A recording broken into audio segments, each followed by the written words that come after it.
Bakit mo ba kasi ako sinusundan? Aba, kasalanan ko pa na inalam ko ang totoo. Hindi nga ako umaamin sa'yo para hindi ka na mag-isip eh. Pero sinundan mo pa talaga ako kanina. Paano hindi ako mag-iisip? Bago pa kita sundan, may nakita na akong panloob ng babae sa bulsa ng pantalon mo. Ano yun ha? Souvenir ng panloloko mo sa akin? Elmo naman, 61 ka na. Ilang taon na lang ang itatagal natin dito sa lupa, pero talagang humabol ka pa sa pangangabit. Ano ka ba naman, Miranda? Siyempre lalaki pa rin ako. May mga gusto pa akong gawin na hindi mo maiintindihan kasi babae ka. Anong parte ang hindi ko maiintindihan ha? 4 na dekada na tayo magkasama. Ngayon mo pa talaga naisip mga liwa. Eh kailan ba dapat? Nung bata-bata pa tayo? Kung noon ko ba yung ginawa, hindi ka ba magagalit? Iisa lang naman ang magiging reaksyon mo, kaya hindi na mahalaga kung kailan ko ginawa. Nangyari na ang nangyari. At talagang wala kang balak tumigil sa ginagawa mo? Wala. Ikaw na nga mismo nagsabi, ilang taon na lang tayo dito sa lupa, kaya bakit hindi ko pa susulitin ang bawat araw na natitira sa buhay ko? Kaya ikaw, kung gusto mo maghanap ng ibang lalaki, yung mas bata sa akin, wala yung problema. Gawin mo rin para patas tayo. Taon 2007. Aklan. Dahil sa magandang reputasyon, iginagalang sina Miranda at Elmo sa kanilang barangay. Bukod kasi sa retiradong teacher si Miranda na nagturo sa loob ng 35 taon, marami rin siyang buhay na binago bilang guro. Napatino niya ang mga pariwarang estudyante noon na naging maganda na ang karera sa kasalukuyan. Ang asawa naman niya ay isang retiradong pulis na may malaki ring ambag sa katahimikan sa kanilang lugar. Kaya mataas ang respeto sa kanila ng mga tao. Ilang beses na silang nakatanggap ng special award dahil sa magandang impluwensya nila sa kanilang komunidad. Ngunit sa kabila noon, nanatili namang mapagpakumbaba si Miranda at hindi itinuring ang sarili na nakatataas sa iba. Guro siya noon sa elementarya. Grade 1 ang una niyang hinawakang klase at marami ang natuto sa kanya. Kaya naman tuwing nakikita siya ng mga dati niyang estudyante, hindi siya nakakalimutang pasalamatan. May 3 anak sila ni Elmo, pero lahat ng yun ay nakabukod na at may kani-kanila ng pamilya, kaya bihira na lamang silang magkita-kita. Ang panganay nilang anak sa Canada nakatira at maganda rin ang trabaho roon. Tanging ang mag-asawa na lamang ang magkasama sa bahay. Sa kabila ng edad ay naging masaya pa rin naman ang pagsasama ni Miranda at Elmo. Palabiro kasi ang lalaki at nasasabayan naman yon ng ginang. Para lamang silang mga dalagat binata na nagsasama sa iisang bubong habang ipinaparamdam ang pagmamahal sa isa't isa. Ano yung naamoy ko? Parang patay na hayop. Eh, baka may patay na daga sa labas. Patay na daga ba talaga? Ang lapit kasi na naaamoy ko eh. Parang nasa tabi ko lang. Anong ibig mong sabihin? Ako yung nangangamoy? Bakit? Hindi ba? Sus, para namang hindi ka umuutot. Umuutot din naman ako pero hindi ko ipinapaamoy sa'yo. Pambihira, ilang linggo mo bang kinimkim yan at napakatapang naman ng amoy? Oy, kahapon lamang ito, makapanghusga ka naman dyan. Hindi ko kayang huminga rito. Doon na muna ako sa labas. Tama yan, para mailipat ko ng channel ng pinapanood natin. Kanina pa ako inaantok sa pinapanood mong drama eh. Kaya naman pala, napakagulang mo talagang matanda ka. Aba, ako lang bang matanda rito? Hoy, baka nakakalimutan mong senior citizen na tayong dalawa. Hindi ko nakakalimutan, pero sa ating dalawa, mas amoy luma ka. Madalas magbiruan ang mag-asawa. Hindi naman sila nagkakaroon ng mabigat na problema, kaya kahit nagkakaedad na, nagiging magaan lamang sa kanila ang lahat. Bukod sa pensyon ay pinadadalhan din sila ng anak kahit hindi sila humihingi, kaya nagkakaroon sila ng pagkakataong tumulong sa ibang tao. Dahil doon, mas lalong dumarami ang natutuwa at humahanga sa mag-asawa. Madalas pa silang naikukumpara sa mga bagong kasal. Sila raw ang dapat nagayahin. Puring-puri din noon si Elmo dahil hanggang sa edad nilang yon ay tapat pa rin siya sa kanyang asawa. Ngunit sa kabila ng magandang pagkakakilala sa kanila, nakatago naman ang isang lihim ni Elmo na kailan lamang natuklasan ng kanyang asawa. Ngunit sa kabila ng nalaman ay nagpapanggap na lamang siya na walang alam para hindi sila magkaroon ng away. Mukhang pormadong-pormado ka yata ngayon ah. Saan ba ang lakad mo? Magkikita kami ng dati kong katrabaho. Magkukumustahan lang. Kaya ba halos maligo ka na sa pabango?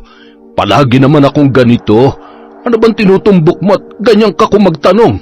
Baka lang kasi may iba ka pang pupuntahan. Kung may iba man akong pupuntahan, uuwi rin naman ako mamaya. Siguraduhin mo lang na hindi babae ang pupuntahan mo, Elmo. Kailan ba naman ako ng babae? Sa edad ko ba naman na ito ay maiisipan ko pang humanap ng iba? Hindi makikita sa edad ang panloloko. Sabihin mo yan dun sa mga lalaking hindi makontento sa asawa nila. Basta ako, kontento na ako sa'yo. Matatanda na tayo para sayangin ko pang natitira nating panahon at humanap ng sakit ng ulo. Sana nga ay totoo yung sinasabi mo. Ay, wala ka bang tiwala sa akin? Ngunit mas pinili na lamang ni Miranda na hindi na sagutin ang tanong na yon dahil baka mauwi pa sila sa malalang sagutan. Hindi naman siya magsasalita ng ganoon kung wala siyang dahilan para paghinalaan ang kanyang asawa. Nitong nakaraan lamang, nag-asikaso siya ng mga maruruming damit na kanilang ipapalaba. May dumarating kasing labandera doon tuwing Sabado. Habang iniisa-isa niya ang mga damit ni Elmo, hindi niya inaasahan na makakakita siya ng panloob ng isang babae sa bulsa ng pantalon nito. Nasisiguro niya na hindi yun sa kanya, at doon nagsimula ang kanyang paghihinala. Kung noon ay hindi naman palaging umaalis ng gabi ang kanyang asawa, nitong nakaraang linggo ay panay na ang pagpapaalam sa kanya na pupunta sa mga kaibigan. Nagtiwala siya noong una, ngunit habang lumilipas ang mga araw, napapansin niyang may nag-iba sa kanyang asawa. Bukod sa pumoporma na yon na hindi naman ginagawa dati, napansin niya rin na halos hindi na sumasabay sa kanya sa pagkain si Elmo. Palagi nitong sinasabi na kumain na sa labas o di kaya naman ay hindi pa nagugutom, kaya nauuna na lamang siya palagi. Hanggang sa hindi na niya mapigilang makaramdam ng kalungkutan dahil sa nangyayari sa kanila.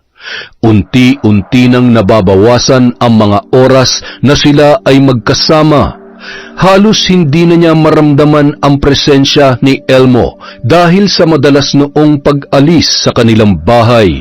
Tuwing uuwi naman ay diretso na lamang sa kama para magpahinga. Hindi na nila nagagawang magsabay kumain, manood ng TV o kaya naman ay matulog. Doon na niya naisipang maglabas ng saloobin sa pinakamalapit niyang pinsan na siya ring kaibigan niya na si Greta. Ano ka mo? Nakakita ka ng panty sa pantalon ni Elmo? Oo, medium pa nga ang size noon eh. Nako, hindi kaya bakla talaga ang asawa mo? Ngayon lang naisipang lumantad. Hindi bakla si Elmo. Ano ka ba? Nagkaanak nga kami ng 3, hindi ba? Eh, kung hindi siya bakla, bakit may panty siya sa bulsa? Ang hinala ko, may iba siyang babae, Greta. Ano? Nako, pambihira naman niyang asawa mo, oo. Sa tanda niyang yun ay saka pa niya naisipang mga liwa. Sa ngayon, hindi pa kumpirmado, pero malakas talaga ang kutob ko na pinupuntahan niya ang babae niya tuwing umaalis siya sa bahay. Hindi ko naman siya nakita noon na laging pormado at halos maligo na sa pabango tuwing umaalis ng bahay. Tsaka, hindi na rin siya nag-aabot ng pera sa akin ngayon. Bakit? Nagigipit ka pa ba sa lagay na yan? Hindi mo na kailangan ng pera ni Elmo. May sarili ka namang pensyon, tsaka pinapadalhan ka pa ng mga anak ninyo.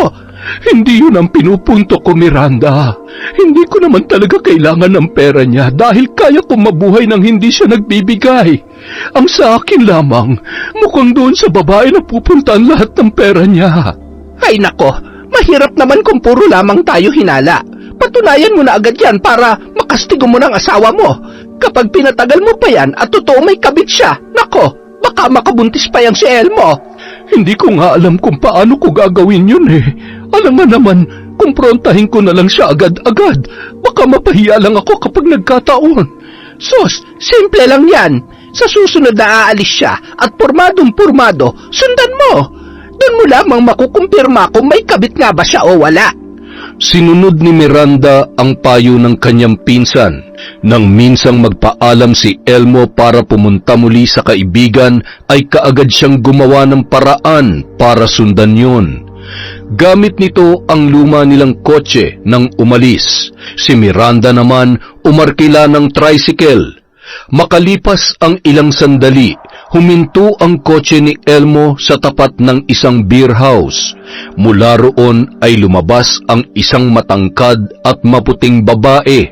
Napakunot ang kanyang noo nang mapagtantong pamilyar yon sa kanya. Saglit siyang napaisip hanggang sa maalala niya ang dati niyang estudyante na si Liana. Hindi niya agad namukaan ang dalaga, ngunit nagpakilala yun sa kanya nang magkasalubong sila sa palengke. Ilang buwan na ang nakalilipas. Nagngit-ngit ang kalooban ni Miranda nang makita niyang hinalikan ni Elmo sa pisngi ang dalaga. Yumakap naman yon sa kanyang asawa bago sumakay ng kotse. Hindi na niya sinundan pa kung saan man pumunta ang dalawa. Ang mahalaga para sa kanya ay malinaw na niloloko siya ni Elmo. Kinagabihan. Ginabi ka na naman ng uwi Ay, napasarap kasi kami ng kwentuhan ng kumpare ko. Doon na rin ako kumain sa kanila kaya mas lalo pang natagalan. Yung kwentuhan ba talaga masarap o yung babae mo? Napakasipag mo naman. Gabi na kayo natapos. Ayan ka na naman, Miranda Kung gusto mo, tawagan natin yung kumpare ko para hindi na kailangan. Nakita ko kayo. Sinundan kita kanina.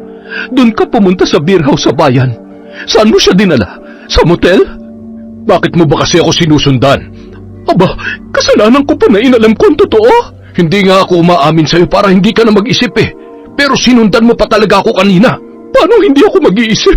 Bago pa kita sundan, may nakita na akong panloob ng babae sa bulsa ng pantalon mo. Ano yun Souvenir ng panloloko mo sa akin? Elmo naman, 61 ka na.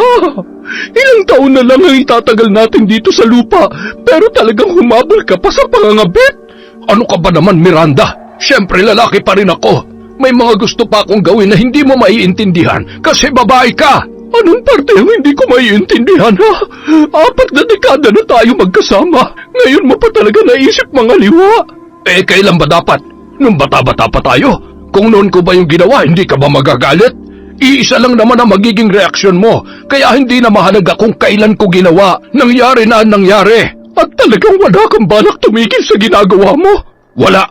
Ikaw na nga mismo nagsabi, ilang taon na lang tayo dito sa lupa, kaya bakit hindi ko pa susulitin ang bawat araw na natitira sa buhay ko? Kaya ikaw, kung gusto mo maghanap ng ibang lalaki, yung mas bata sa akin, wala yung problema.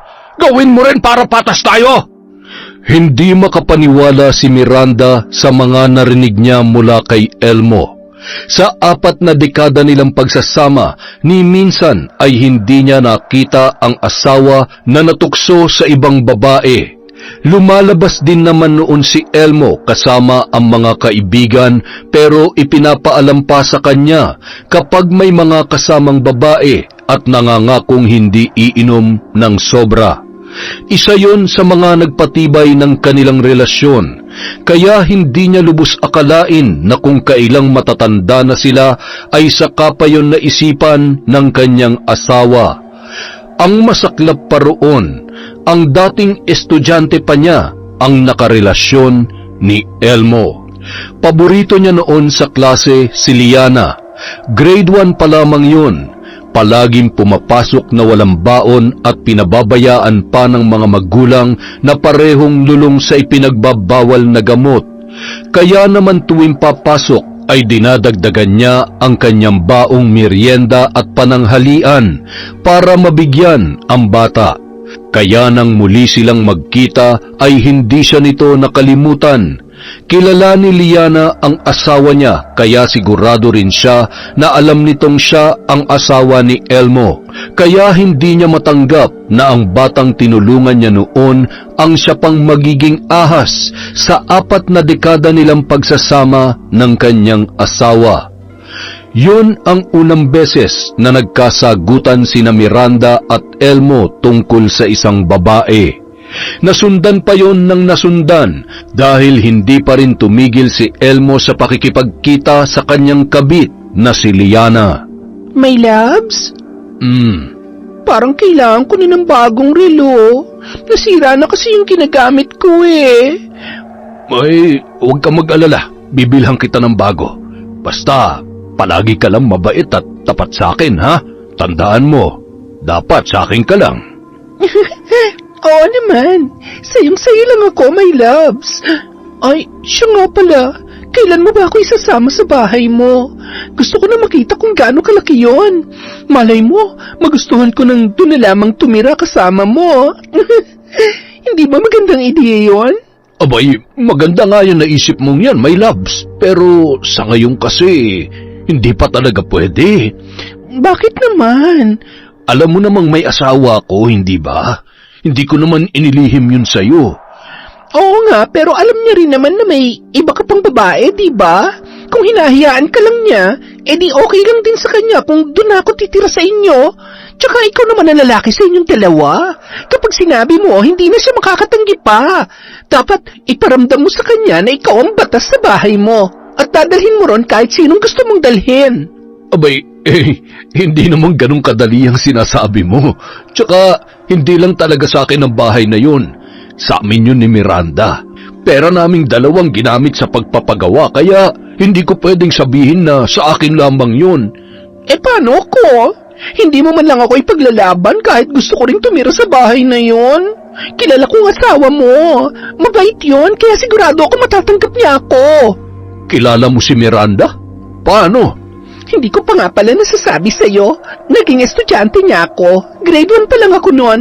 Sobrang bait niya sa akin. Lagi niya akong tinutulungan. Binibigyan pa nga niya ako ng baon at tinuturuan pang mag-isa kapag wala na mga kaklase ko.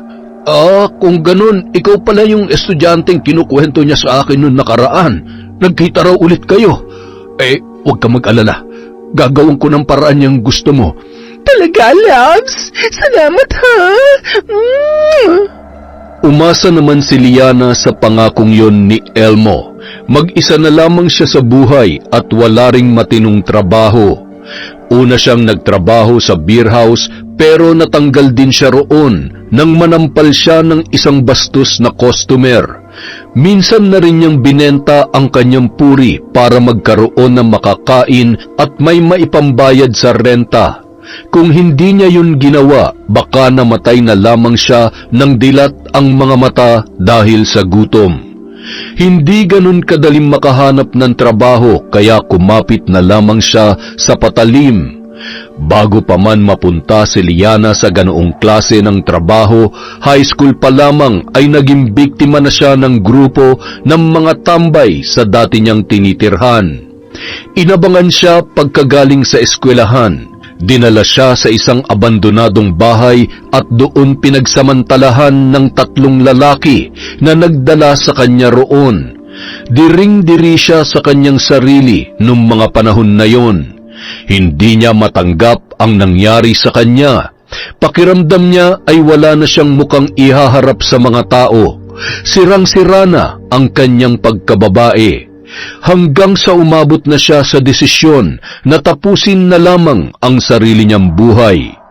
Handa na sana siyang tumalon sa isang tulay nang makilala niya si Rex. Lasing na lasing noon ang lalaki pero ginawa nito ang lahat para mapigilan siya sa kanyang balak na pagpapakamatay. Nang malaman niya ang kwento ni Rex na halos patayin na ng sariling ama at naranasan na rin pagsamantalahan ng mga kapwa lalaki pero lumaban pa rin sa buhay, ay nagkaroon siya ng lakas para magpatuloy pa rin. Tinulungan siya ng binata na makahanap ng trabaho. Doon niya sinimulang pasukin ang beer house. Ginamit niya ang madilim niyang karanasan para magkaroon ng lakas ng loob na pagkakitaan ang kanyang katawan. At si Rex naman ang naging proteksyon niya. Naging matalik silang magkaibigan, ngunit kahit kaibigan lamang ang turing sa kanya ng lalaki, ay natutunan niya pa ring mahalin yon ng palihim. Oras na makaipon siya ng malaking pera sa tulong ni Elmo, babalik siya kay Rex at aaminin ang tunay niyang nararamdaman para sa kanyang kaibigan. Nakilala niya naman si Elmo sa beer house noong gabing matanggal siya at nang kunin niya ang sweldo niya roon ay sinundo pa siya ng matanda para ipasyal. Mabait naman ang lalaking yon at maalaga, kaya lamang mas gusto pa rin niya maikasal sa isang lalaki na halos kaedaran lamang niya. Bukod pa roon, alam niyang kasal yon sa asawa, kaya hindi maaaring magtagal ang kanilang relasyon. Nakakainis. Bakit ba? Ano bang problema mo? Ano pa nga ba? Di yung jowa kong parang lolo ko na. Ginusto mo yan eh. Di ba sinabihan na kita noon na hindi magandang iasa mo sa ibang buhay mo? Kapag hindi ka na gusto ng karelasyon mo, yari ka tol, uuwi kang luhaan, wala ka ng pera. Kaya kung ako sa'yo, magtatrabaho na lang ako. Ang dami mo naman agad sinabi. Naiinis lang naman ako kay Elmo. Bakit na naman nga ba?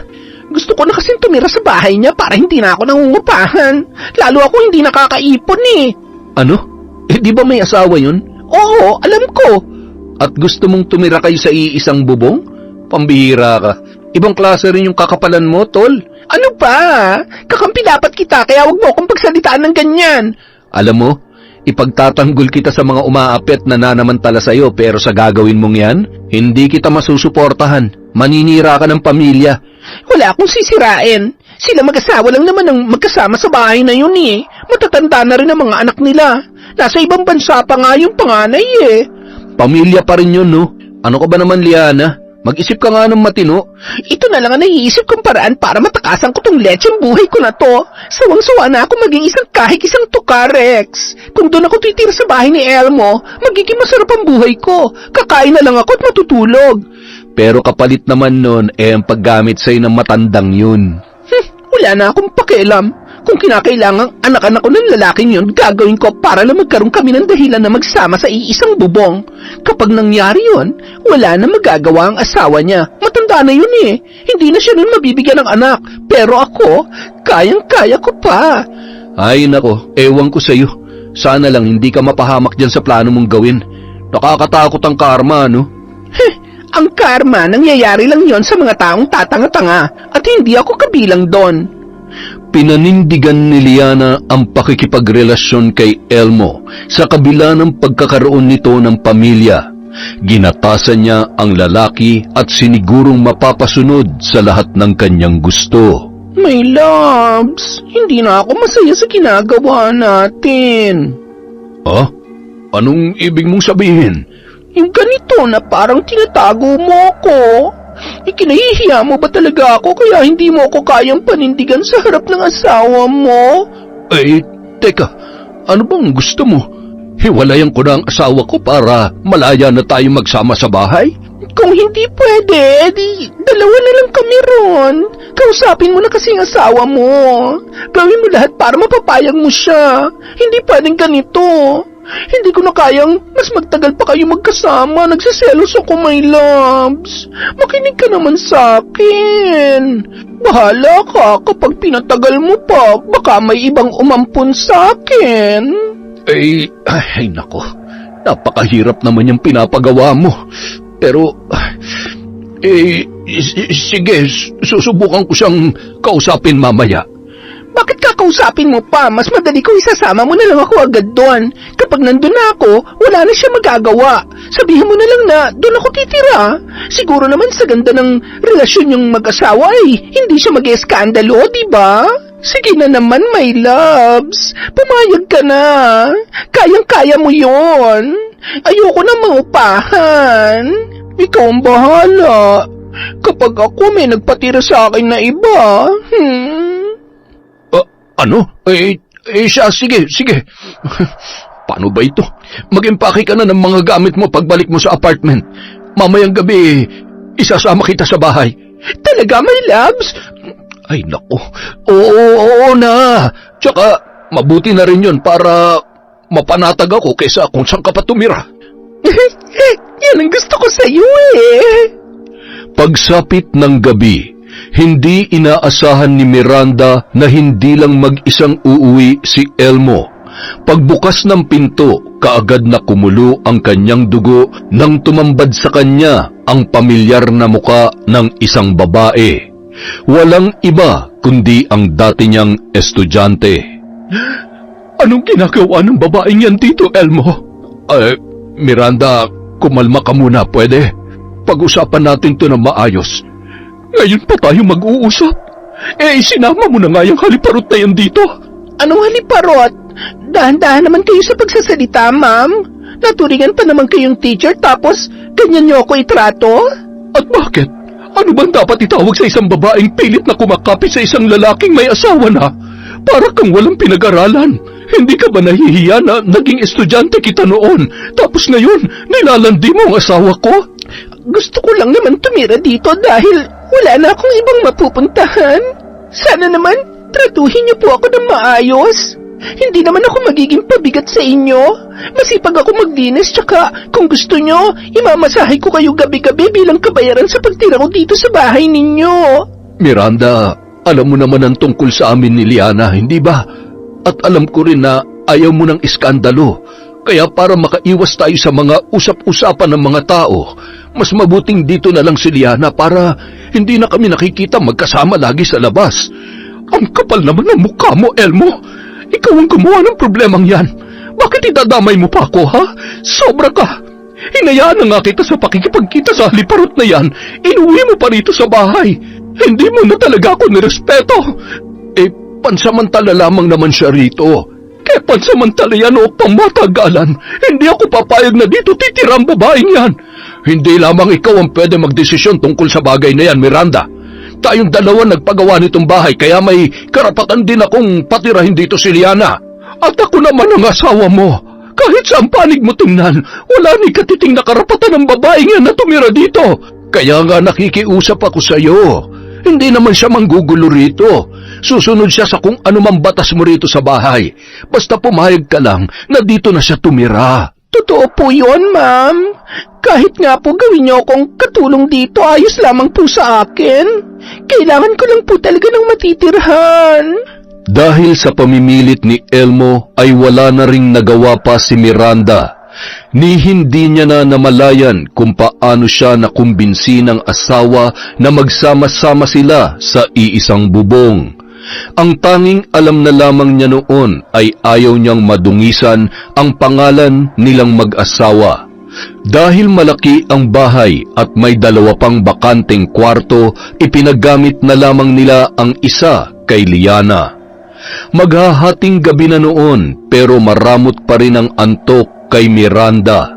Nang sulyapan niya ang katabing si Elmo ay muli siyang nakaramdam ng pagkainis. Habang nagngingit-ngit ang kanyang kalooban sa nangyayari, kabaliktaran naman yon sa asawa niyang binabaliwala lamang ang lahat. Dinampot niya ang isang unan at saka yun buong lakas na ipinalo sa katabi. Aray ko, ano ba? Natutulog ng tao eh. Kung ayaw mo matulog, magpatulog ka. Buti ka pa. Kinakaya mo makatulog ng mahimbing pagkatapos mong dalhin dito ang kabit mo. Shh! Ano ba, Miranda? Hinaan mo nga yung boses mo. Gabing-gabi na, makakabulaho na tayo ng mga kapitbahay. Huwag ka nang magpanggap. Umuulan sa labas kaya kahit sumigaw ako ngayon, hindi nila maririnig. Bumangon ka dyan at mag-usap tayo. Pambihira naman, oo. Inaantok na ako eh. Ano ba kasing pag-uusapan natin? Ano pa nga ba? Eh di yung kabit mo. Anong gusto mong gawin ko? Palayasin ko siya? Dapat lang. Miranda naman, magpapaulit-ulit na lamang ba tayo?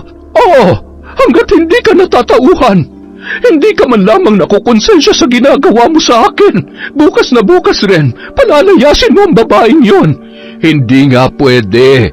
Akala ko ba'y maayos na ang usapan natin kanina at payag ka nang dito na muna siya tumira. Hindi mo man lamang inisip kung anong mararamdaman ko. Nakakababa ng pagkataong pagdadala mo ng kabit mo rito. Hinayaan lamang kita makipagrelasyon sa kanya dahil ang akala ko, titigil ka rin kapag nagsawa ka na. Pero dinala mo pa siya rito sa bahay. Para ano? Para mamuhay na parang mag-asawa sa mismong harapan ko? Pwisit ka, Elmo! Pwisit ka! Ay nako, nakakaumay na yung bunganga mo, Miranda. Kapag hindi ka pa tumahimik, papasakan ko ng baril yan.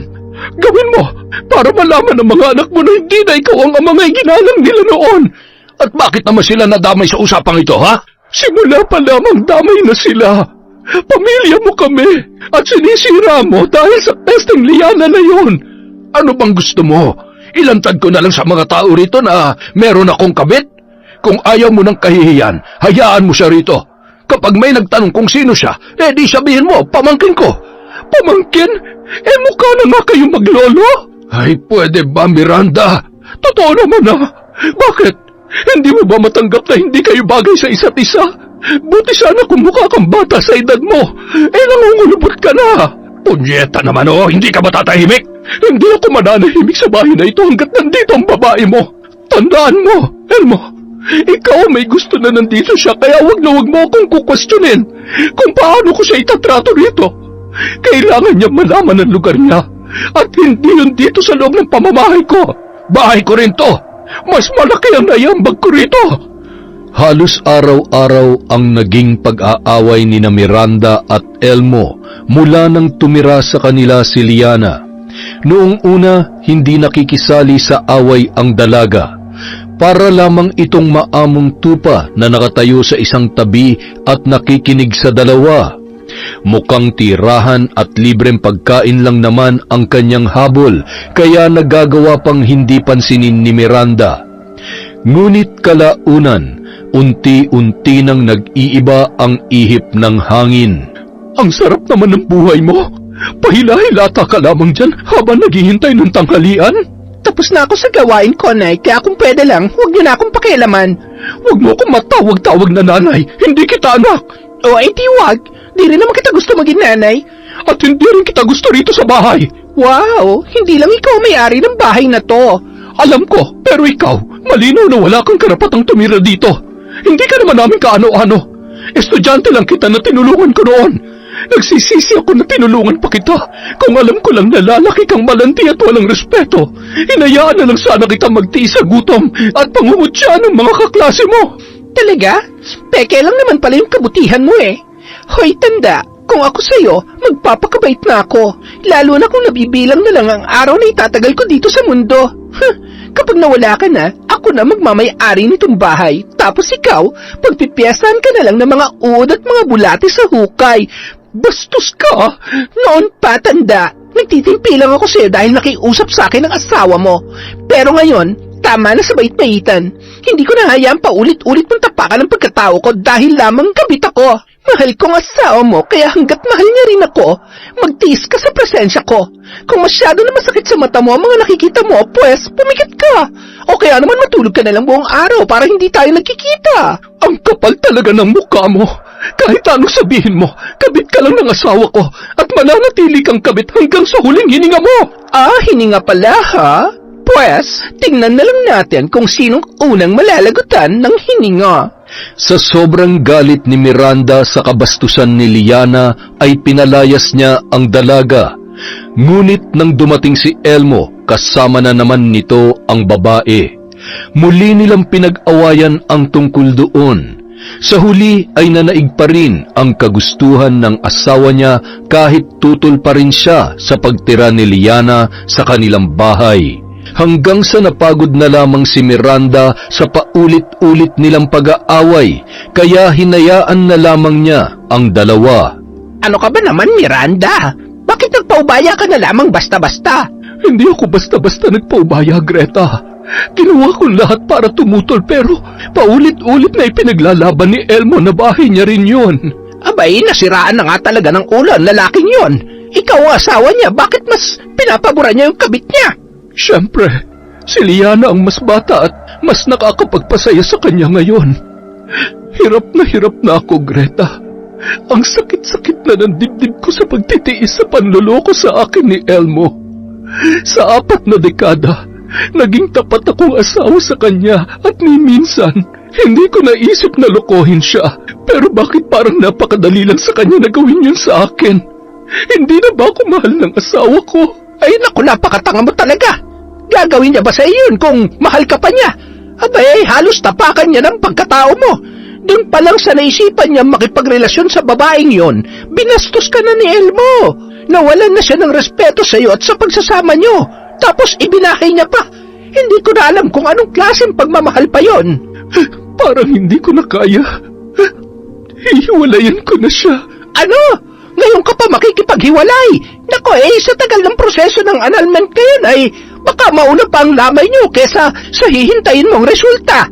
Hindi ko na alam kung ano pang gagawin ko para ipaglaban ang karapatan ko bilang asawa niya. Harap-harapan niyang pinapakita sa akin na may mahal na siyang iba. Napakasakit noon, Greta. Ang tagal namin nagsama. At aaminin ko, kaya niya rin ako napapayag sa gusto niya ay dahil sa pagmamahal ko sa kanya. Nagpakamartir ako, Greta. Hindi pagmamahal ang tawag doon, kundi katangahan. Kung nung una pa lang, hindi mo na pinatungtong sa bahay niyo ang babaeng yon, wala sana kayong problema. Ayoko ng iskandalo. Masisira ang imahe namin mag-asawa kung gagawin ko yun. Ay, sus Mariosep ka! Imahe pa talaga ang una mong iniisip. Ano kayo? Mga santo? Ay, Miranda, kahit pilit nyo itago ang kabulukan ng asawa mo, aalingaso pa rin yan. Kaya ikaw, ipaglaban mo na ang karapatan mo bilang asawa. Palayasin mo ang kirida niya. Kung kinakailangan kaladkarin mo siya palabas ng bahay, gawin mo! Handang-handa na si Miranda na sundin ang payo sa kanya ni Greta. Buo na ang loob niya na palayasin si Liana sa bahay nila ni Elmo. Nagpasalamat siya sa pagiging prangka ng kanyang pinsan dahil sa wakas ay may magagawa na siya. Ngunit pagdating niya sa bahay nilang mag-asawa, hindi niya akalain na masusurpresa pala siya sa kanyang maaabutan. Mga hayop! Dito pa talaga kayo sa sala maglalampungan? Miranda, huminahon ka nga! Paano ako hihinahon? Hindi niyo na nirespeto ang bahay na to! Mga baboy! At ikaw, babae ka! Hindi mo ba talaga kayang pigilan yung kakatihan mo? Excuse me lang, Lola. Si My Loves ang nagsimula. Siyempre, sino ba naman ako para tumanggi? Sobra na talaga yung kakapalan ng mukha mo. Tingnan ko lang kung hindi yan mabawasan kapag isinubsob kita sa sahig. My Loves, sasaktan niya daw ako. Tumigil ka na nga, Miranda. Wala na magagawa yung kangangawa mo dyan. Tsaka wag na wag mo sasaktan si Liana. Baka makasama sa kanya. At sa tingin mo may pakailan ako sa babaeng yan? Buntis ako. Hindi mo ako pwedeng saktan dahil dinadala ko magiging anak namin ng asawa mo. Ano? Sampid ka na nga lang dito sa bahay. Nagpabuntis ka pa? Elmo, ano to? Totoo bang buntis ang babaeng yan? Oo, magkakaanak na kami. Kaya kung pwede sana, tigilan mo ng kakaaway kay Liana. Makakasama sa kanya ang stress. Stress? Talagang wala ka man lang ni katiting nahiya sa ginawa mo? Sumusobra ka na, Elmo. Hindi ko na kayang ginagawa mo sa akin. Maghiwalay na tayo. Aalis na ako rito. Mabuti naman at ikaw na ang magkukusa. Sino naman na may sabi sa'yo na maiiwan ka rito, ha? Kung aalis man ako sa bahay na to, sisiguruhin kong hindi ka makikinabang. Ha? Anong gagawin mo, Miranda? Pauuwiin ko rito ang mga anak natin. Namutla si Elmo nang sabihin yon ng kanyang asawa. Sa kabila kasi ng kalokohan niya, isa sa kinatatakutan niya ay ang kanilang mga anak. Masyadong mataas ang respeto kay Elmo ng mga yon. Isa pa, tiyak na hihinto na sa pagbibigay ng pera sa ama ang kanilang mga anak, lalo na ang kanilang panganay kapag nalaman noon ang tungkol kay Liana. Nang araw ding yun, Nagmakaawa kay Miranda si Elmo. Hindi ito pumayag na umalis siya ng bahay at tuluyan nang makipaghiwalay. Kung ayaw mong masira ka sa mga anak mo at masira ng tuluyan ng pamilyang ito, paalisin mo na ang babae mo. Wala akong pakialam kung ikukuha mo siya ng mauupahan kahit magsama pa kayong dalawa. Huwag na huwag ko lang ulit makikita ang pagmumukha niya rito. Oo, sige, gagawin ko yan. Paalisin ko na siya rito kung yan ang gusto mo. Tumupad naman sa usapan si Elmo. Sa kabila ng mariing pagtutol ni Liana ay nagawa niyang paalisin sa bahay nila ang dalaga. Napilitan siyang maghanap ng mauupahang bahay na malayo sa kanilang barangay sa takot na may makakilala sa kanya. Maayos naman ang kanyang nilipatan, ngunit ang tanging problema ay hindi makontento roon si Liana. Gusto ko dun sa bahay niyo. Ayoko rito. My loves, masyado itong maliit para sa atin. Hindi ka nga pwede roon. Bakit ba hindi mo maintindihan ang sinasabi ko sa'yo? Akala ko ba ako mas mahal mo? Bakit hinayaan mo na lang ako na paalisin na matandang Miranda na yon? Kahit ano pang sabihin mo, asawa ko pa rin si Miranda. Kayang-kaya niya akong ipahamak dahil sa pagpupumilit mong dun tumira sa bahay namin. Huwag ka naman pala eh. Kayang-kaya ka palang andarin ng asawa mo. Intindihin mo naman ang sitwasyon, my loves. Hindi ko pwedeng ipilit ngayon ang gusto ko dahil baka biglang umuwi yung mga anak ko. Magkakagulo lalo sa bahay. Kapag naabutan ka nila roon, sila na mismo magpapalayas sa'yo. Gusto mo ba na mangyari pa yon? Siyempre hindi. Kainis ka. Yun naman pala eh. Kaya ngayon, intindihin mo na lang muna. Kapag nagkausap kami ulit, saka ka na lamang bumalik sa bahay, ha? Sa kabila ng narinig, hindi pa rin matanggap ni Liana na siya ang napalayas sa bahay na yun at hindi ang dati niyang guro. Kahit hindi totoo ang pagmamahal at pagmamalasakit niya para kay Elmo, hindi pa rin niya gustong mabaliwala na lamang ng lalaki. Matapos ang ilang beses na nangyari sa kanila, maya-maya pa nakatanggap siya ng tawag mula sa matalik niyang kaibigan na si Rex. Dahil iba na ang tinitirhan niya ay kaagad niyang sinagot yun para ipaalam na rin sa binata. Kumusta na ang buhay mo bilang kabit? Hindi ka pa ba napapalayas? Alam mo, akala ko kukumustahin mo ako. Mambubwisit ka lang pala. Kinukumusta nga kita. Bakit? Hindi ba totoong kabit ka? Hindi ka naman asawa ng Elmo na yun eh. Alam ko, pero mahal ako noon. Talaga? Gaano ka kamahal? Kaya ka bang pakasalan? Kasi kung hindi, sa tingin ko, hindi pagmamahal yun. Kumbaga sa gulong, reserba ka lang. Pasmado talaga yung bibig mo, no? Akala ko ba kaibigan kita? Gago ka. Oo na, sige na. Kaya nga pinapamukha ko sa yung katotohanan eh. Baka kasi hindi ka na magising dyan sa panaginip mo. Mahirap na, baka bangunguting ka pa. Nakakainis ka talaga. Mainis ka na kung maiinis ka. Pero darating ang araw, siguradong sasabihin mo rin sa akin na tama ako. At kapag nangyari yon, pakakainin mo ako ng 3 buwan. Lahat ng request kong ulam, lulutuin mo para sa akin. Ayos ba yon? Wow, ang kapal mo, ha? Pero ito naman ang tandaan mo at itaga mo sa bato. Hinding-hindi mangyayari ang sinasabi mo. Uy, parang may maganda ka na namang plano, Talaga, pero hindi ko sasabihin sa'yo. Nasisira ang plano ko kapag pinapaalam ko sa'yo eh. Kontrabida ka kasi masyado. Bahala ka sa buhay mo. Pero sana, sa susunod na tawag ko, natauhan ka na dyan sa ginagawa mo. Tandaan mo, laging nasa huli ang pagsisisi, kaya unahan mo na. Sige na, ibababa ko na to. Pangit. Ay, teka sandali. Saan ba kita pwedeng puntahan? Ite-text ko na lang sa itong address. Hindi naman naapektuhan si Liana sa mga sinabi ng kanyang kaibigan. Buo na ang loob niya na sirain ang relasyon ng dati niyang guro at ng nobyo niyang si Elmo para siya na ang hahawak sa perang natatanggap ng lalaki. Pero dahil malaki ang pinanghahawakan ni Miranda ay wala talaga siyang kalaban-laban. Bukod sa may sariling pensyon ang matanda ay pinapadalhan pa ng kanyang mga anak, kaya ganoon na lamang kalakas ang loob noon na takutin ang kanyang asawa. Marahas na napabuntong hininga si Liana habang nag-iisip ng gagawin para mawala ang kontrabida sa kanyang plano. Ilang sandali pa, biglang sumagi sa isip niya ang matandang nagtitinda ng kung ano-anong pangontra. Paiba-iba ng pwesto ang matanda sa bayan kaya kakailanganin niya pang magtanong-tanong. Kaagad siyang kumilos para hanapin yun. Bago pa man sumapit ang dilim, natagpuan na ni Liana ang taong gusto niyang makausap na si Aling Edna. Sa pagkakaalam niya ay matagal nang nagtitinda ng mga pangontra sa mga elemento, panggayuma, pampalaglag ng sanggol at kung ano-ano pa ang matanda. Tinanong niya yon kung may alam din sa pambabarang. At hindi naman siya nabigo nang sabihing marunong din ito sa kulam at barang. Hindi na siya nagpaligoy-ligoy pa. Diretso niyang sinabi ang kanyang sadya.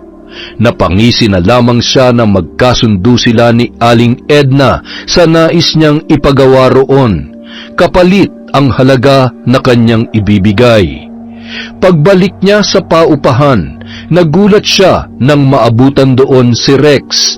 Prenteng nakasandal sa nakasaradong pinto ang lalaki habang naghihintay. Tumaas ang isang kilay noon nang siya ay matanawan. "Saan ka galing, ha? Kanina pa ako naghihintay rito. Kala ko, niloloko mo lang ako na dito ka nakatira. Buti na lang, nakilala ko yung tsinelas mong naiwan dito sa labas." Bakit naman tsinelas pang pinagbasehan mo? Maraming pwede mag-may-ari ng ganyan, no? Marami nga, pero makikilala ko kapag ikaw ang may-ari. Ako kaya nagbigay niyan sa'yo. Hay, oo na. Bakit ka nga pala nandito? Makikikain, syempre. Wow, ang kapal talaga.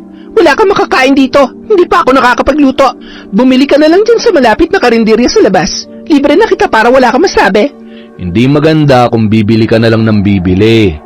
Di mo naman alam kung malinis ba yung mga nabibili mong ulam. Mas mabuti kung ikaw mismo magluluto. Wala nga akong oras, diba? O, di ako na lang. Nasaan ba yung mga lulutuin? Seryoso ka? Oo naman. Marunong naman ako magluto, ah. Ay, ikaw bahala.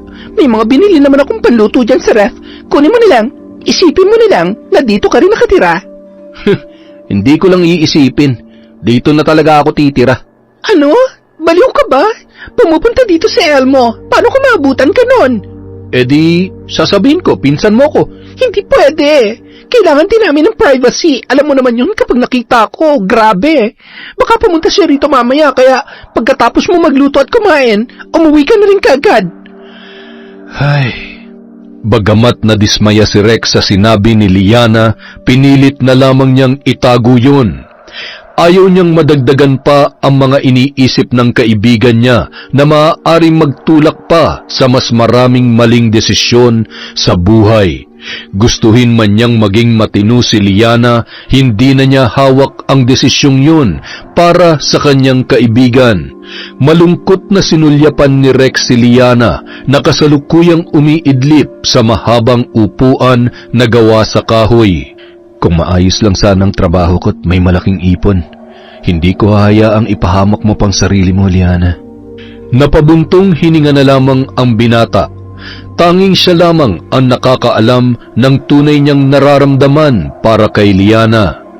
Pero hindi niya magawang umamin sa kaibigan dahil batid niyang malabo naman siya nitong magustuhan. Parakit-rakit lamang siya. Pareho silang high school lang ang tinapos kaya nahihirapan din siyang makahanap ng maayos na trabaho.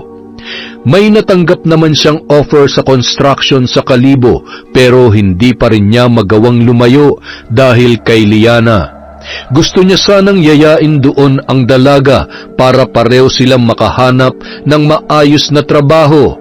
Pero mula nung pumasok si Elmo sa eksena, hindi niya na yon nagawa pa. Samantala, dahil wala na naman si Elmo, ay inaya na lamang ni Miranda ang pinsang si Greta na doon maghapunan sa kanilang bahay. Mag-isa na naman kasi siyang kakain kung hindi niya yon gagawin. Ngunit habang abala sa kwentuhan ang dalawa, bigla na lamang siyang napahawak sa tiyan nang maramdaman niya ang matinding init mula doon. Miranda, bakit? Sumasakit ba ang tiyan mo? Ang init. Parang pinapaso, Greta. Ano? Paanong mainit? Dahil ba sa sabaw? Hindi ko maintindihan ang nararamdaman ko, pero ang sakit. Teka nga, ano ba talaga nararamdaman mo? Mainit ba o masakit? Pareho, ano ka ba? Hindi mo ba nakikita nahihirapan ako? Sandali lang at hihingi ako ng tulong para madala ka sa ospital. Nang gabing yun, dinala nga nila sa ospital si Miranda. Wala pa ring tigil ang pagsakit ng kanyang tiyan na tila hinihiwa ng matalim na bagay. Sinabayan pa yun ng matinding init na hindi niya maipaliwanag kung bakit niya nararamdaman. Matapos ang ilang oras niyang pananatili sa ospital, pinauwi na rin sila dahil normal naman ang lumabas sa test na isinagawa sa kanya. Ayos naman daw ang resulta ng blood chem mo. Buti na lang, ganun lamang ang nangyari. Pero bakit kaya ganun, Greta? Nawawala lang yung sakit sandali tapos bumabalik na naman. Baka napasama lang yung kain mo kanina. Kaya mabuti pa, magpahinga ka na lang muna sa bahay nyo. Inumin mo na lang yung mga gamot na ipinabili ng doktor. Teka, nasan ba kasi ang asawa mo? Kanina pa yung tinatawagan na. Hanggang ngayon wala pa rin. Ay nako, hayaan mo na siya. Huwag na tayong umasa na darating pa siya rito para sunduin ako. Malamang, naglilimlim na naman yun sa kabit niya. Siya, ako na nga lang ang mag-uuwi sa'yo. Nang makauwi ang dalawa, mas lalo pang lumala ang pakiramdam ni Miranda. Ininom naman niya ang mga gamot na nireseta ng doktor, pero ni isa sa mga yun ay walang tumalab. Pagsapit ng hating gabi, nakaramdam siya ng paninikip ng dibdib na sinabayan pa ng pananakit ng katawan. Hindi mapakali si Miranda. Pabali-baliktad na siya sa higaan at hindi malaman kung ano ang posisyon na gagawin dahil hindi niya mawari kung saan nanggagaling ang kirot na kanyang nararamdaman. Wala pa noon si Elmo kaya mag-isa lamang siya sa bahay at walang masabihan ng tungkol doon.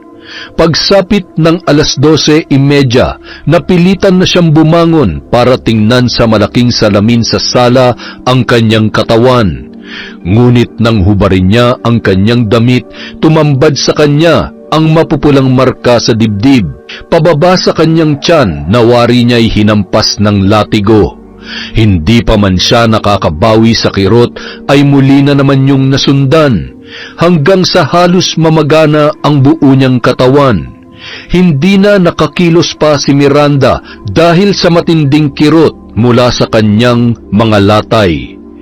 Kinabukasan, nagising na lamang si Miranda sa muling paninikip ng kanyang dibdib. Sunod-sunod siyang napaubo. Halos kapusin na siya ng hininga dahil doon. Maya-maya pa nanlaki ang kanyang mga mata nang makita ang bawat talsik ng laway niya sa sahig. Kinilabutan ang babae nang makita ang maliliit na uod mula roon, na buhay at gumagapang. Hindi siya makapaniwala na sa kanya nanggaling ang mga yon. Ngunit nang sunod-sunod pa ang naging pag-ubo niya, sa kanya lamang napagtanto na hindi na yon ordinaryong ubo lamang. Tinawagan ni Miranda si Greta para magpasama sa kakilala nitong albularyo. Napadpad sila sa isang maliit na bahay sa gitna ng maisan. Sa pagkakaalam niya ay tauhan din doon ang matandang may-ari ng bahay na si Aling Maring. Marami ang natutuwa sa matanda dahil sa kabila ng katandaan ay nagagawa pa ring magtrabaho sa maisan. Bagamat hirap ng magsalita ay malakas pa rin yun. Pagdating doon ng magpinsan ay agad naman silang hinarap ng matanda.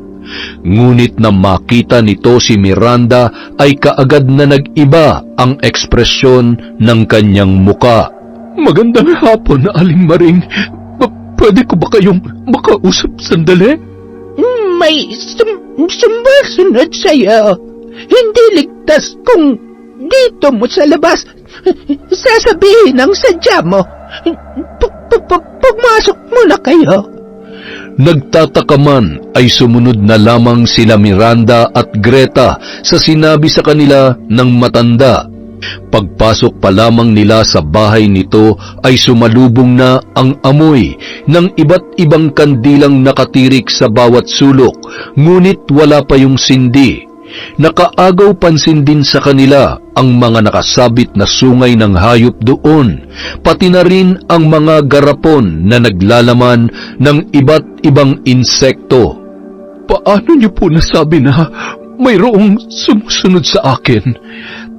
Bukod sa kakayahan kong manggamot at mambarang, may kakayahan din akong makakita ng espiritu at kausapin sila. Kung ganoon, alam niyo na may bumabarang sa akin. Ganoon na nga. Ngayon, ikaw na mismo ang lumapit sa akin. Hindi ka na maaaring lumabas ng bahay ko. Anong ibig niyong sabihin?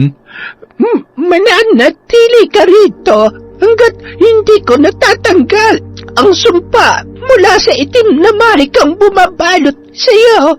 Ay, pasensya na kung sisingit ako sa usapan nyo, pero Aling Maring, posible bang ibalik ang barang sa taong gumagawa nito sa pinsan ko? Madali lamang ang sinasabi mo, ngunit hindi ko nararamdaman ang puot mula sa taong bumabarang sa kanya. Isa lang ang ibig sabihin noon. Merong nagpapabarang sa'yo. Ano? Pero sino naman ang magpapabarang sa akin? Isipin mo ang mga taong posibleng magtanim ng galit sa iyo o may matinding inggit na pagmumulan ng puot ng taong yon. Miranda, hindi kaya si Liana nagpapabarang sa iyo? Hindi ba't gustong-gusto niya maagaw sa iyo ang asawa mo? At ayaw niyang pumayag nung pinalayas mo siya sa bahay ninyo ni Elmo? Kung siya nga ang posibleng nagpapabarang sa iyo, kakailanganin ko ang tulong ng kasama mo. Ha? Ako? Oo, ikaw nga. Pagkasabi noon ay ibinigay ni Aling Maring kay Greta ang kalulutong ulam na nakalagay sa isang maayos at malinis na lalagyan. Kailangan yung maibigay kay Liana. Oras na kainin yon ng dalaga, saka lamang magsisimulang tumalab ang pagbalik ng sumpa. Umayon naman sa kanila ang panahon dahil ng gabing yon ay dumating nga ito sa bahay ni Miranda kasama si Elmo. Tao po! Tao po! Anong kailangan nyo? Ay, nandiyan ba si Miranda? Ibibigay ko lang sana itong niluto kong ulam. Tulog siya. Akin na. Ako na lang ang tatanggap. Ay, sige. Masarap yan. Buti patikman mo rin.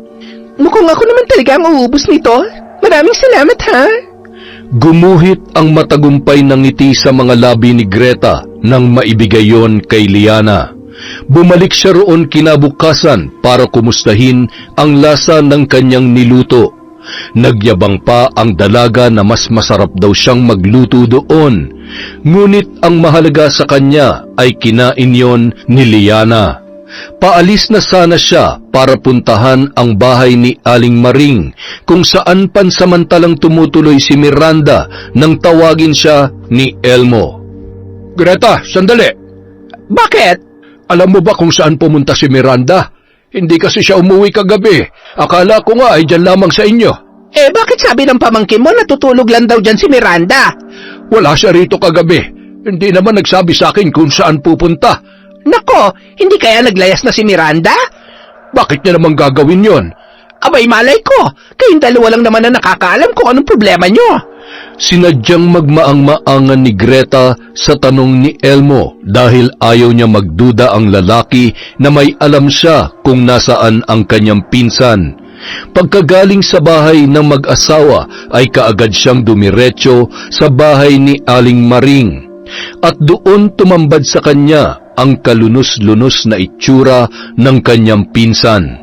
Lumobo na ang magkabilang pisngi nito at halos lumuwa na ang mga mata sa pamamaga. Diyos ko, Ano nangyari kay Miranda? Bakit nagkaganyan na siya? Hindi tinablan ng sumpa ang babaeng tinutukoy ninyo. Mukhang may pangontra siya, kaya lalong lumala ang kalagayan ng pinsan mo. Ay kung ganoon, anong dapat natin gawin? Baka mamatay na lamang si Miranda sa ganyang kalagayan. Hindi yun mangyayari. May isa pang paraan. Mahirap nga lamang pero hindi imposible. Sa parang yun, hindi na niya matatakasan pa ang sumpang babalot sa kanya. Anong gagawin niyo, Aling Maring? Walang maaaring makalam ng isa sa gawa kong ritual para doon. Sa ngayon, ang tanging may tutulong mo lamang ay ang ipagdasal ang pinsan mo na malampasan niya ang lahat ng ito. Sa ilang araw na pagkawala ni Miranda ay binalot na ng matinding pag-aalala si Elmo. Nagtanong-tanong na siya sa mga nakakakilala sa kanyang asawa at nag-report na rin sa barangay. Ngunit wala pa rin siyang nakukuhang balita. Sising-sisi siya sa ginawa niyang panloloko sa asawa. Mula nang mawala sa bahay ang kanyang may bahay ay nagbago na ang lahat. Doon niya naramdaman ang matinding kalungkutan kapag wala na ron ang taong nakasama niya sa loob ng ilang dekada. Nahahapong napaupo sa sofa si Elmo matapos ang buong araw na paghahanap. Dumagdag pa sa kanyang problema ang pagsusungit ni Liana na wala na sa lugar. Saan ka na naman ba galing? Buong araw ka nang wala ha? Pwede ba? Hinahanap kong asawa ko. Ano? At bakit mo pa siya hanapin? Nandito na ako, diba? Ako na dapat ang pinagtutuunan mo ng pansin. Magkakaanak na tayo, oh. Buntis ka nga ba talaga? Bakit ka umiinom ng alak? Ha? Alak? May nakita kong alak sa ref kagabi. Walang umiinom ng alak sa amin dalawa ni Miranda, kaya sigurado ako na sa'yo yon. Kaya ngayon, sabihin mo na sa akin ang totoo kung buntis ka nga talaga o nagpapanggap ka lang para hindi kita hiwalayan. Buntis nga ako, my love. At saka, ikaw ang ama. Sumama ka sa akin bukas sa klinik. Patitingnan kita sa doktor. Ano? Hindi na kailangan yon. Bakit ba ayaw mo maniwala sa akin, ha? Dahil hindi ko nakikita sa iyong pag-iingat ng isang nagdadalang tao. Alam mo, nakakahaluta na ako sa iyo, ha? Mahal mo pa ba talaga ako? Kasi kung oo, hindi mo ako pagdududahan ng ganyan. Kung ayaw mong pagdudahan kita, bigyan mo ko ng dahilan para pagkatiwalaan ka. Kung alam mo lang kung gaano ako nagsisisi ngayon dahil sa ginawa kong panloloko sa asawa ko, ni hindi mo man lamang magawang maglinis dito sa bahay, ni pag-uwi ko walang pagkain. Umaasa ka lagi sa bili, puro ka na lamang gastos. Kung hindi ka gagastos, paano tayo mabubuhay? Ayoko na, Liana. Hindi ko na kayang ipagpatuloy ang relasyon natin. Mahal ko pa rin ang asawa ko at kapag nahanap ko na siya, aayusin ko na sira namin pagsasama. Gago ka naman pala eh. Ano ginawa mo lamang akong parausan? Kung ayaw mong siya mismo magpalayas sa'yo, buti pa magkusa ka na lamang umalis. Akala mo talaga magkikita pa kayo ng asawa mo? Baka bangkay na siya sa muli niyong pagkikita, oy! Napaisip si Elmo sa sinabing yon ni Liana. Kinumpronta niya ang nobya at pilit na pinaamin kung may alam ito sa pagkawala ni Miranda, ngunit mariin yung itinanggi ng dalaga. Nang gabing yun, pinalayas niya si Liana. Nagmamakaawa ito sa kanya at pinagpipilitan ang pagbubuntis sa magiging anak nila, ngunit hindi niya na yon pinaniwalaan pa. Nang makaalis ang babae na iwang mag-isa si Elmo sa bahay, halos mabaliw na siya sa kakaisip kung saan mahanap ang kanyang asawa. Hindi siya makatulog na maayos dahil sa labis na pag-aalala. Dahil doon, kahit gabing-gabi na ay pinuntahan niya si Greta para makibalita. Greta, wala ka pa rin bang balita kung nasaan ang asawa ko? Ay, namimiss ko na siya. Huh? Talaga ba, Elmo? Ibinahay mo nga ang kabit mo eh. Magkasama na kayo, kaya bakit mo pa hinahanap ang pinsan ko? Ay, alam mo ang tungkol doon? Oo, sinabi sa akin ni Miranda, pero nakiusap siya na ilihim ko ang tungkol doon dahil ayaw niya masira ang pangalan mo. Ang kapal ng mukha mo para gawin yun sa pinsang ko. Napakabuti niya at masikaso. Ni minsan, hindi niya naisip na ipagpalit ka sa ibang lalaki dahil para sa kanya, ikaw lang ang mamahalin niya habang siya'y nabubuhay. Tapos ano, ibinahay mo pa yung kabit mo at pinagpanggap mo pang pamangkin para hindi kayo mabisto? Patawarin mo ako, Greta. Pinagsisisihan ko na ang lahat. Kaya nga hinahanap ko na si Miranda para makahingi rin ako ng tawad sa kanya. Gusto ko siyang makausap. Kung kinakailangan magmakaawa ako, gagawin ko yon para magkabalikan kami. Paano ng kabit mo? Wala na siya sa bahay. Pinalayas ko na siya. Hindi ako naniniwala sa iyo, Elmo. Nagawa mo nang lokohin ang pinsan ko Ngayon pa kaya na? Nagawa ko lang namang ibahay si Liana dahil akala ko totoo nagdadalang tao siya. Pero nitong mga nakaraang araw, napansin ko mga ginagawa niya na ipinagbabawal sa mga buntis. Isa pa, hindi rin siya pumayag nung sinabi kong pupunta kami sa klinik kaya mas lalo kong nakumpirma ang hinala ko. Kasalanan mo yan. Ginusto mo magpaloko sa kanya kaya ngayon, kinakarma ka na. Baka naman alam mo kung nasaan ang asawa ko. Alam kong galit siya sa akin kaya baka sinadya niyang umalis sa bahay. Nakikiusap ako, Greta. Gusto kong malaman kung ligtas pa siya o maayos pa ang kalagayan niya. Gusto mong malaman? Pwes, sumama ka sa akin mamaya na makita mo kung gaano kahayop ang ginawa sa kanya ng bisit mong kabit. Pagpatak ng 2:00 ng madaling araw, tumulak na si Greta papunta sa bahay ni Aling Maring. Kasama niya na noon si Elmo na alalang-alala sa kanyang asawa. Pagdating nila sa bahay ng mambabarang, nagulat siya nang hindi sila papasukin ng matanda. Hindi pa kayo maaaring pumasok. Kailangan ko pa ng sapat na oras para tuluyang maalis sa katawan niya ang itim na mahika mula sa bumabarang sa kanya. Nang isara ni Aling Maring ang pinto, ay napatingin si Elmo kay Greta. Ipinaliwanag niya naman kung ano ang nangyayari sa kanyang pinsan. Nang malaman ng lalaki ang ginawang pambabarang kay Miranda, ay nanghina ito at napaupo sa lupa. Sana ako na lamang ang nasa kalagayan niya ngayon. Masyado ko na siya nasaktan. Tapos, ganun pa ang sinapit niya dahil sa pambabarang sa kanya. Hindi mangyayari ang lahat ng ito kung hindi ka nangabit, Elmo. Alam ko. Kaya nga pinagsisisihan ko na ang lahat. Nakita mo naman siguro kung ano nangyari sa pinsang ko. Kahit magsisi ka pa ng ilang beses, hindi yun makakatulong para gumaling siya. Hindi mo ba alam? Maaaring ikamatay ni Miranda ang kalagayan niya ngayon. Bakit hindi mo kaagad sinabi sa akin? Bakit ko naman sasabihin sa'yo? Wala kang pakialam sa asawa mo. Pinalayas niya na nga ang lianang yon, ibinalik mo pa.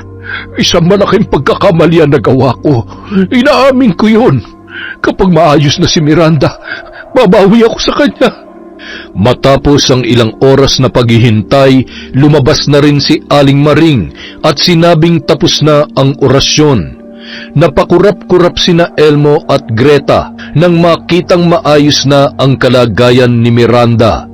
Nawala na ang pamamaga sa katawan nito na parang wala lang nangyari. Nang unti-unting nagkamalay ang babae, ay tumambad sa kanya ang asawang si Elmo. Napakunot ang kanyang noo at ilang beses na kinusot ang mga mata sa pag-aakala na nananaginip lamang siya. Mabuti na ang kalagayan mo. Pwede ka nang umuwi. Maraming salamat, Aling Maring. Utang na loob ko sa iyo ang buhay ko. Hindi ko alam kung paano ko masusuklian ang kabutihang ginawa mo para sa akin. Walang bayad ang pagtulong ko sa mga tao sa ganitong paraan. Malaking bagay na sa akin na maayos na ang kalagayan mo.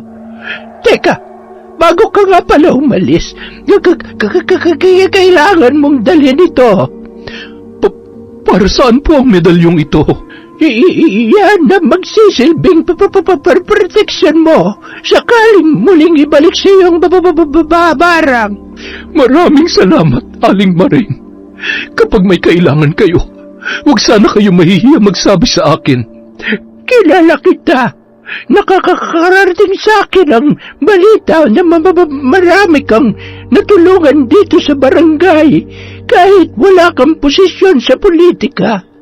Ipagpapatuloy mo ang magandang gawain na yon dahil maraming buhay ang magbabago ng dahil sa kabubutihan mo. Matapos magpasalamat ay nagpaalam na si Miranda kay Aling Maring.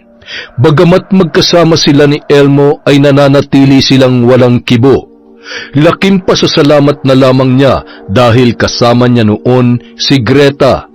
Nang maihatid sa bahay ay nagpaalam na rin ang pinsan niya para umuwi. Nagpresenta si Elmo na mag-asikaso sa kanya ngunit hindi pa rin niya pinapansin ang kanyang asawa. Hanggang sa hindi niya na napigilang magsalita. Himala, napirmi ka rito sa bahay. Wala ba kayong lakad ng kabit mo? Nakipaghiwalay na ako sa kanya.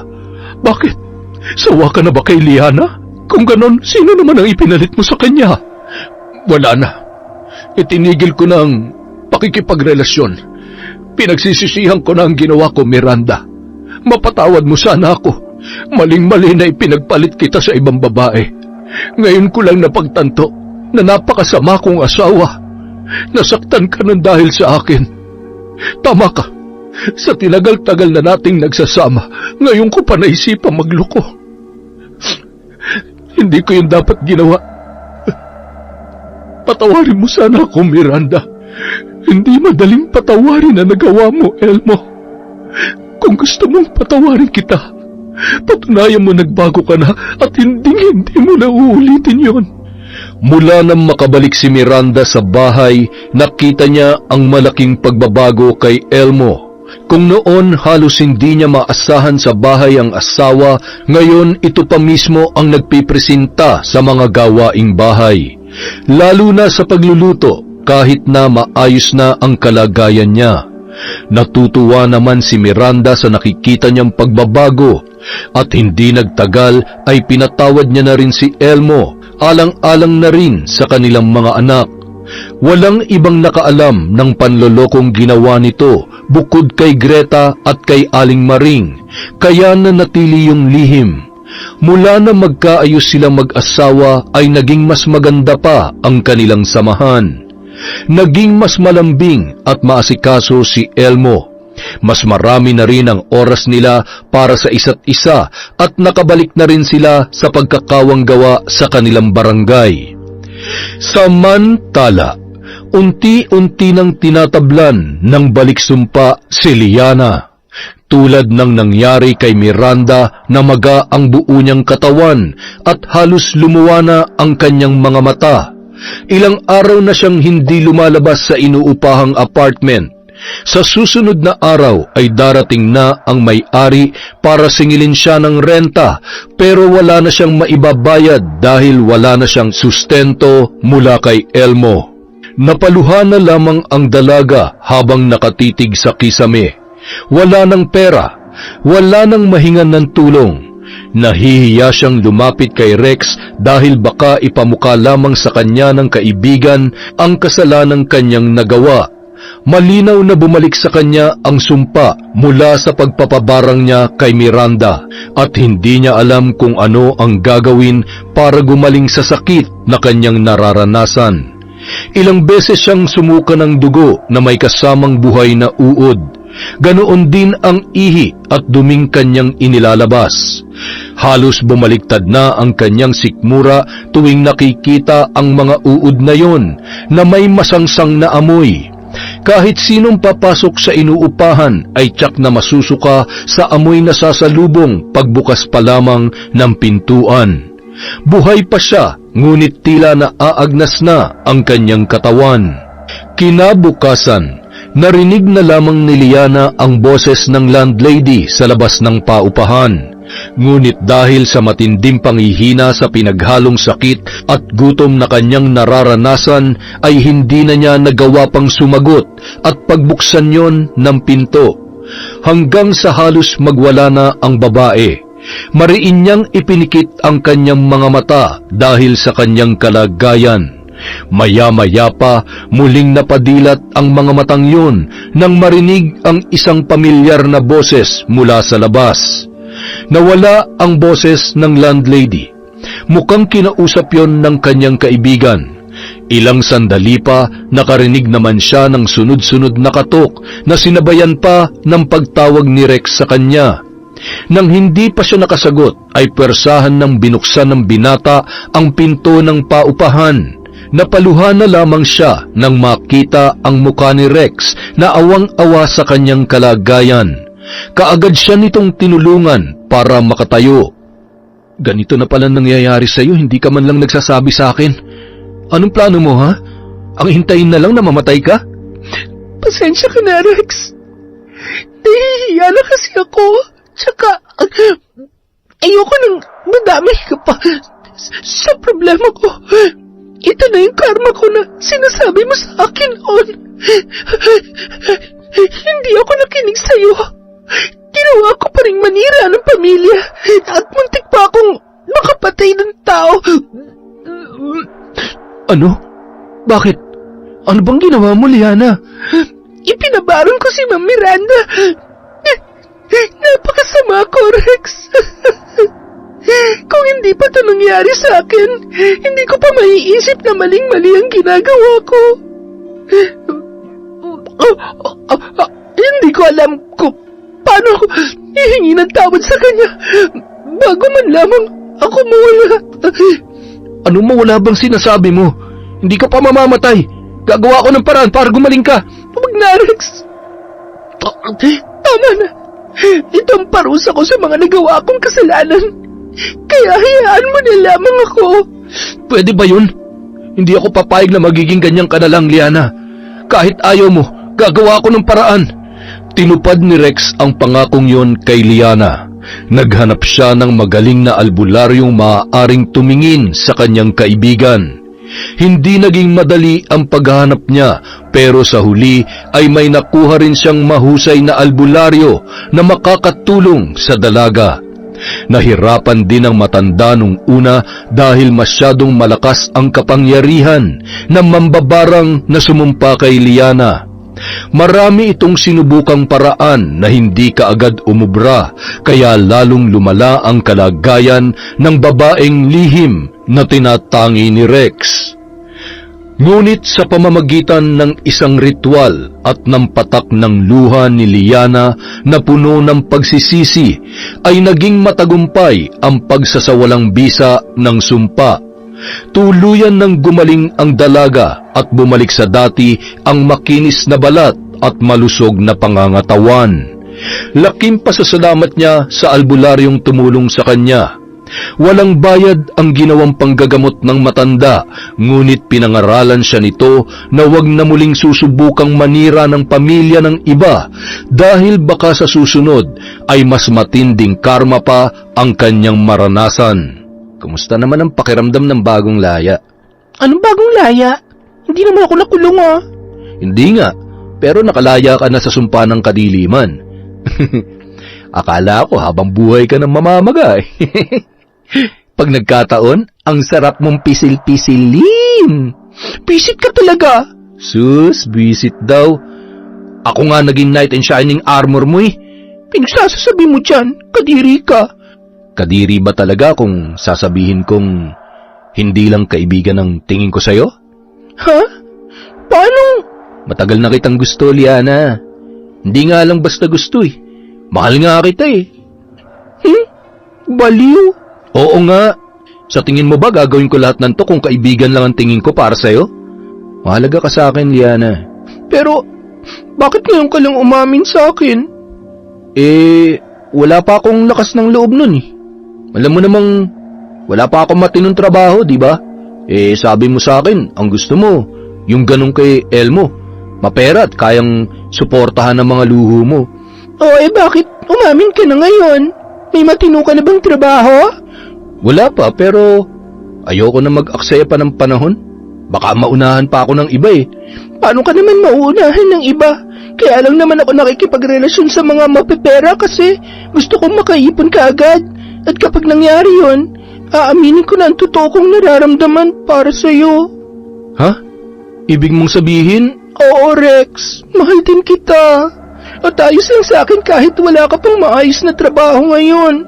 Ang mahalaga, nandito ka at magkasama tayo.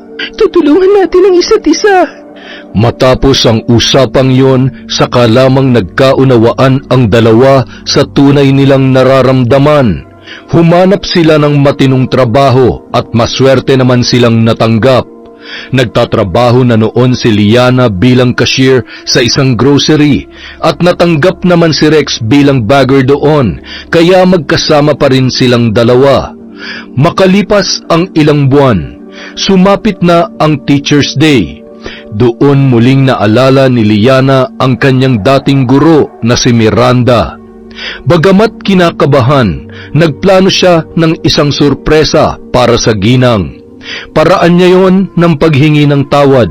Inaasahan na niyang siya ay mapapahiya at hindi tatanggapin ng matanda ang paghingi niya ng kapatawaran sa mga nagawa niyang kasalanan, pero sinubukan pa rin ng dalaga. Kasalukuyang namimigay ng libreng sopas si Miranda sa mga bata sa kanilang barangay nang lumapit sa kanya ang isang pamilyar na figura. Ang kapal naman ng mukha mo magpakita pa rito. Hindi pa ba sapat sa iyo ang lahat ng ginawa mo sa akin?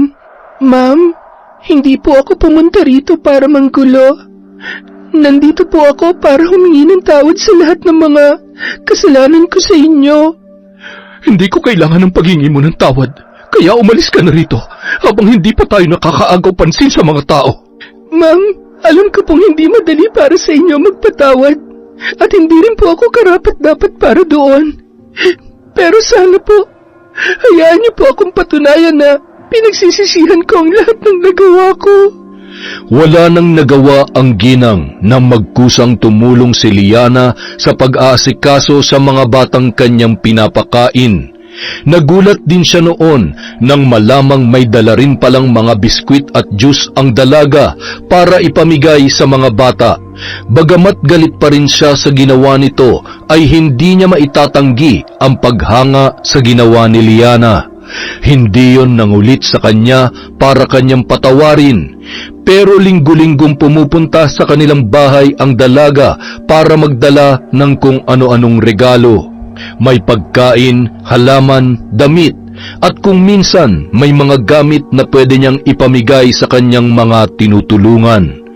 Nakita naman niya na sinusubukang magbago ng dalaga. At ang makitang maayos na ang buhay noon ay sapat na para buksan niya ang kanyang puso para sa pagpapatawad.